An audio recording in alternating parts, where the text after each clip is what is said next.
रामपुर गांव में एक क्रूर राजा रहता था। वो लोगों पर बहुत जुल्म करता था।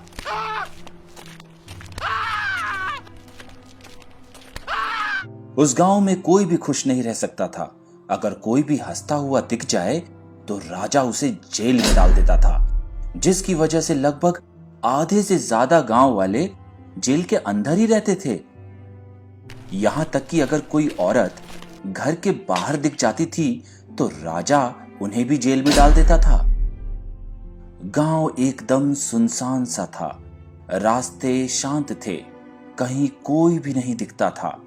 अगर बाहर गांव से कोई आदमी आ जाए तो उसे ऐसा लगता था कि ये गांव सालों से बंद है। गांव की आधी औरतें उस राजा के जेल में बंद थीं। उसी गांव में एक गरीब किसान था जिसके पास एक छोटी सी जमीन थी। वो वहां खेती करता और अपना घर चलाता। हर रात वो लगभग 10 बजे अपने घर से निकलता और खेत की तरफ जाता था। बूढ़ा किसान एक दरवाजे पे लटके ताले को खोलता और अंदर चला जाता था। उस घर में 4 लड़कियां थी जो उस किसान की बेटियां थी। राजा की नजर से छुपाकर उसने उन सबको वहां बंद कर रखा था। किसान जब घर के अंदर गया तो उसने अपने बेटियों से कहा, तुम सब दरवाजे और खिड़कियां अच्छी तरीके से बंद कर दो और इस तरीके से बंद करना जिससे एक मच्छर भी अंदर ना आ सके। उसकी बातें सुनकर लड़कियां किसान से पूछने लगी कि वो और कितने दिन बंद रहेंगी।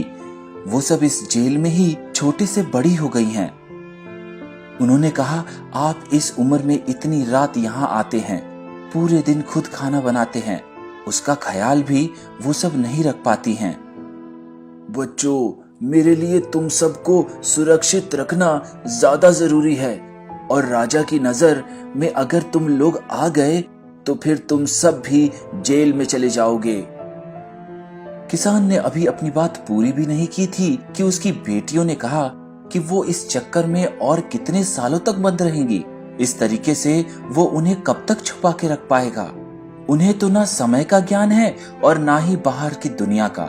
बस पूरे दिन उन्हें फिक्र रहती है। उन्होंने अपने बाबा किसान से ये भी कहा कि अगर किसी दिन वो नहीं आ पाए तो वो क्या करेंगी। फिर तो उन्हें बाहर जाना ही पड़ेगा। किसान की बेटियों ने कहा कि उनके पास एक योजना है कि वो सब मिलकर राजा के पास जाएंगी और अपनी प्रतिभा दिखाकर जेल की सजा से बचने की गुहार लगाएंगी। ये सब सुन के किसान ने कहा, जब तुम सब ने सोच लिया है तो मैं रुकूंगा नहीं, पर इतना कहूंगा कि तुम सब अपनी अपनी खासियत से कुछ ऐसा प्लान करो जिससे सब लोग सुरक्षित हो जाएं। किसान की मंजूरी मिलते ही लड़कियां खुश हो गईं और अगले दिन ही राजा के दरबार में जाने की बात कही। अगली सुबह किसान ने अपनी बेटियों के हाथ में रस्सी बांध दिया और उनको लेकर राजा के दरबार में पहुंचा। सब लोग देखकर हैरान थे कि आखिर किसान ने जब अपनी बेटियों को छुपा रखा था तो आज क्यों लेकर आया है। इधर राजा बहुत गुस्से में था। ये सब देखते ही राजा ने कहा, दुष्ट किसान, तूने इस राज्य के साथ छल किया है और अपनी बेटियों को छुपा के रखा था। ये सुनते ही किसान की बड़ी बेटी ने कहा कि हमारी गलती के लिए हमें क्षमा कर दीजिए। आप जो हमें सजा देंगे उसके लिए हम तैयार हैं, पर उससे पहले आप हमारी प्रतिभा देख लीजिए एक बार। अगर आपको हमारी प्रतिभा अच्छी लगती है और आप प्रसन्न हो जाते हैं तो हम सब के साथ इस राज्य के बाकी लोगों को भी आप छोड़ देना। ये सुनते ही राजा और गुस्सा हो गया। उसने तुरंत बोला, तुम्हारी इतनी जुर्रत! एक तुम लोगों ने हमारे साथ धोखा किया, झूठ बोला, साजिश रची और आज दरबार में आकर अपनी बात रखने की जरूरत कर रही हो। राजा की बात सुनकर सब लोग वहां डर गए, पर बूढ़े किसान ने हिम्मत करके कहा कि महाराज, हम आपकी सजा के लिए तैयार हैं, पर आप एक मौका दे हमें, उसी बहाने दरबार का मनोरंजन हो जाएगा। इतना सुनकर राजा ने कहा, ठीक है, दिखाओ इनकी काबिलियत।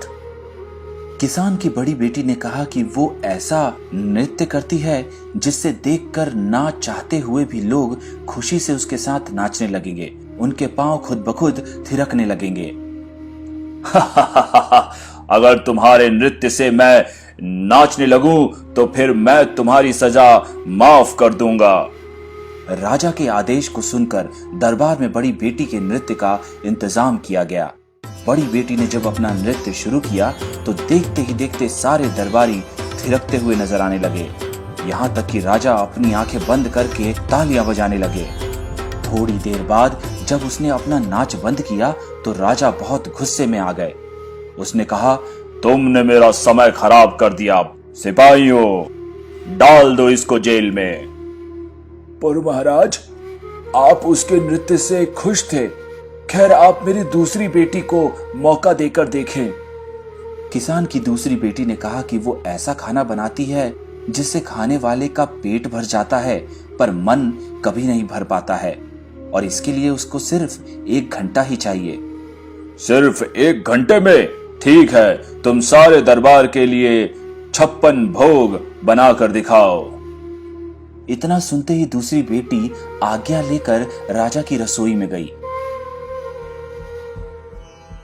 उसने हाथ जोड़कर अन्नपूर्णा देवी को बुलाया और उसकी मदद करने के लिए कहा। उसके पुकारते ही अन्नपूर्णा देवी आ गई और पूरे किचन में खाना बनकर तैयार हो गया। दूसरी बेटी ने राजा को खाना परोसा और राजा खाते चला गया।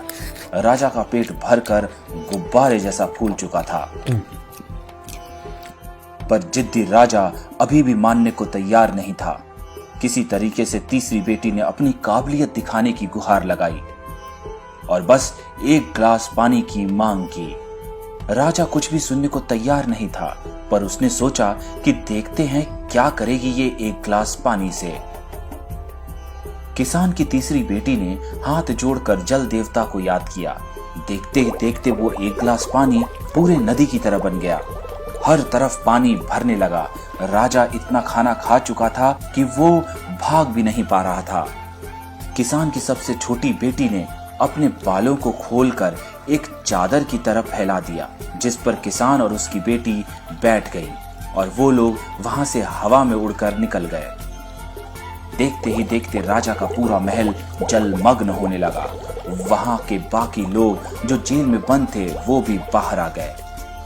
दुष्ट राजा उसी महल में डूब चुका था। सारे गांव में खुशियों की लहर दौड़ गई। सब ने बूढ़े किसान को अपने कंधे पर उठा लिया।